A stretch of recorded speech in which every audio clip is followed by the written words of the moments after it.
Hello everyone, we are continuing on with our review of Unit 1, which is Foundations of American Democracy. In our last video, we looked at Unit 1, Section 1, which is the ideals of democracy. Today we're going to focus on Unit 1, Section 2, Topic 2, which is the types of democracy. So we're talking about the three models of democracy that exist in the United States. We introduced the United States Constitution and how those ideals are kind of laid out in the Constitution in the last video. Today we're talking about how the different models of democracy are kind of found in the Constitution, where they're represented in the Constitution. And we're also going to introduce two additional required documents, the Federalist Number 10 and the Brutus Number 1, which is the anti-Federalist response. So the Federalist Papers is a series of 85 papers advocating for the ratification of the Constitution, right?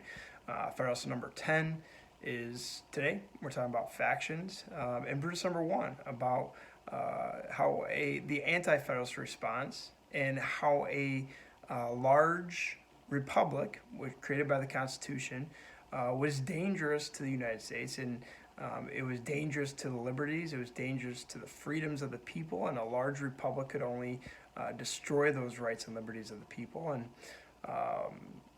that the government was better off suited as a smaller government, a smaller republic that could serve the people. So the learning objective is explain how models of representative democracy are visible in major institutions, policies, events, or debates in the United States.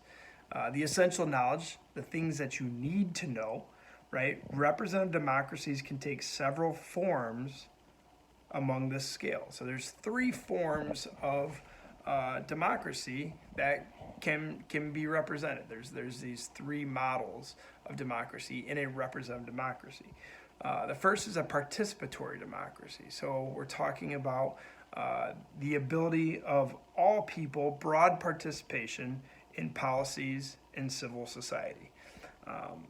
So if we're talking about the Constitution, right, participatory democracy is going to allow as many people as you can, as possible, to participate in government. So if we're looking at the amendments, the suffrage amendments, right, the 15th, the 19th, the 26th amendments, which grant suffrage to respectively all males and then females by the 19th Amendment, and then lowers the voting age from 21 to 18 in the 26th Amendment. So it's a participatory democracy.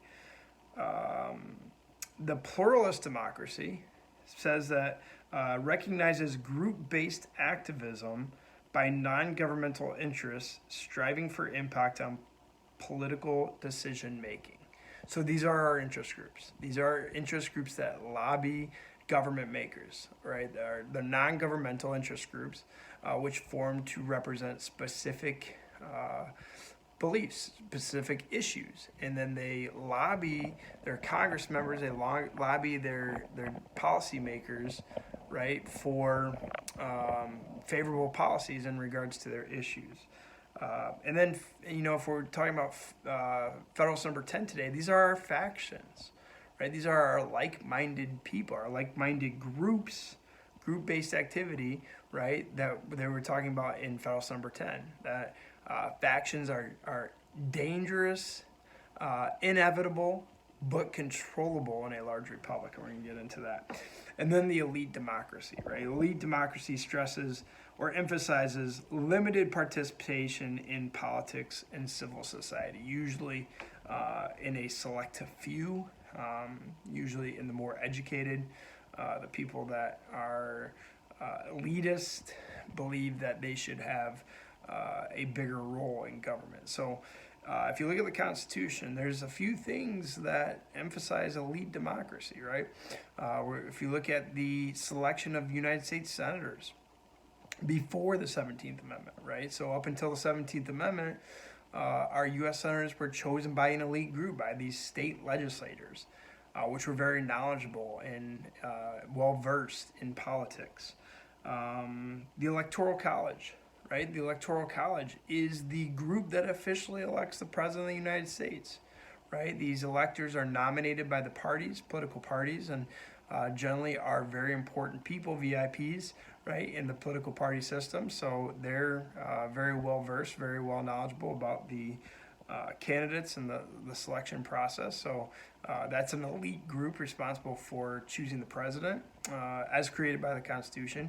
And then the Supreme Court, right? Supreme Court in the Constitution basically grants all Supreme Court judges lifetime tenures, right? They serve for a life, and they're also chosen, appointed by the president, and confirmed by the Senate. So again, a very elite group in that regards.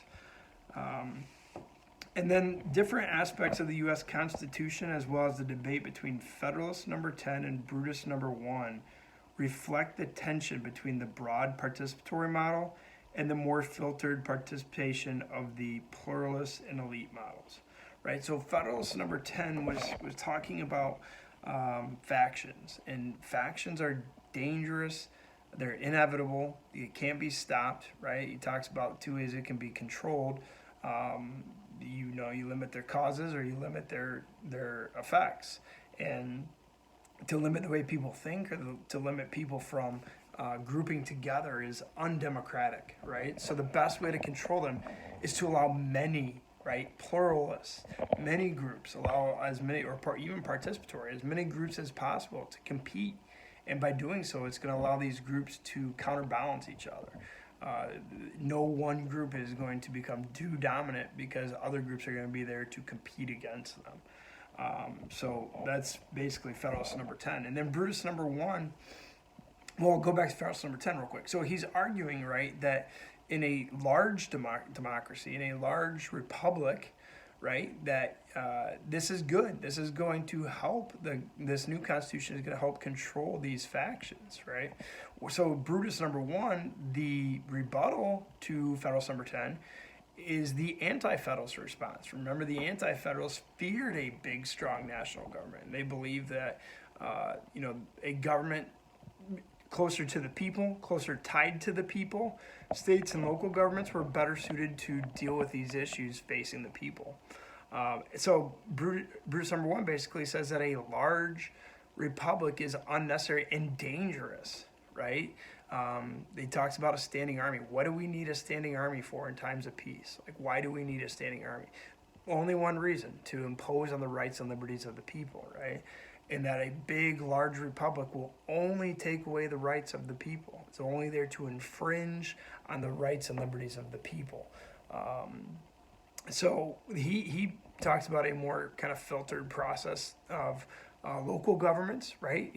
They were in support of the Articles of Confederation, in supporting these local smaller governments that were more in tune to the people, more in tune to the people's beliefs. So, I would not call that necessarily an elite government, but definitely a participatory government, a government closer suited to the people through the states and localities. And that a big national republic would only, again, infringe on the rights and the liberties of the people. So I hope that makes sense to you. So we're talking about, the three models of democracy. Make sure you know those. And then also introducing, continue talking about the Constitution, but also including two new foundational documents, Federalist Number 10 and Brutus Number 1, and how those kind of counterbalance each other. So hope that is good for you. Take care. Bye.